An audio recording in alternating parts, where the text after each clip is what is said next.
ngayon. Nag-i-invest sa kanila ng ganyan. May bisita kami.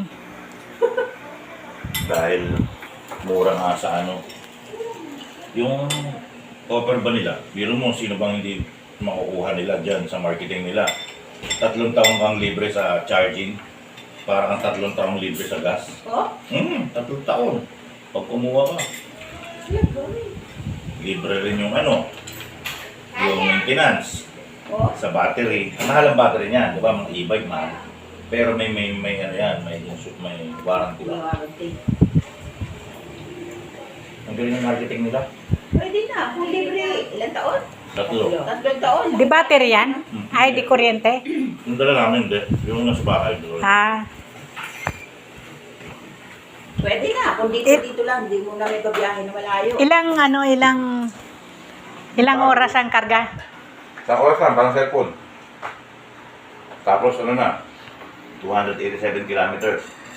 Kasi ako niyan, pagka nawala, magsisimula ako niyan alas 9, mag quarter to 6 na, 50% pala nababawas, walang patayin nyo. Takbo ng takbo, pati aircon. Oh? Ilang oras na yun? 6?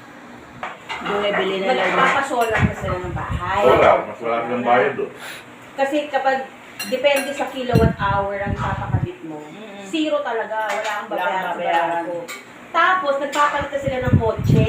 Oo. Electric na. So, sila Oo. ano Wala na eh. eh. Ano? Di ba inaano na ni BBM yung solar? Para sa lahat. Ang huli-huli Mahal mo- pa rin. Kailangan mo pa rin mag-invest. Ang huling-huling magkakaroon ng electric sa Saudi. Baka hindi sila kasi mura lang gasolina Mura doon. gas nila. Saka maganda kalsada doon. Pero talaga sa kanila mas maganda mag-solar. Anong bayad? Sa init. Alas 7 pa, alas 6 na may araw pa eh. Oo, init. Saka sobrang init doon. Talagang, Puno ng puno yung battery room.